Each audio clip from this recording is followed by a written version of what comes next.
Hi Idol, ilan exercises per body part? So kung malaking body part siya, like legs, back, chest, 4 exercises. 4 different exercises, 3 sets,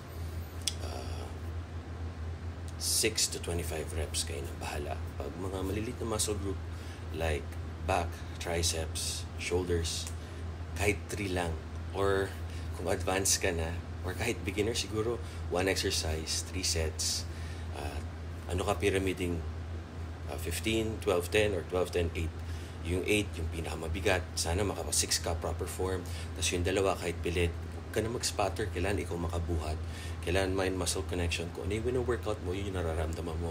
Kung wino-workout mo legs, pero nararamdaman mo yung lower back mo, mali. Tigil mo exercise, hindi yun ang para sa'yo. Walang rules sa ganun. Ikaw ang pumili sa gagawin mo. Dapat yung muscle na wino-workout mo, yun yung no-workout. Hope this helps. God bless.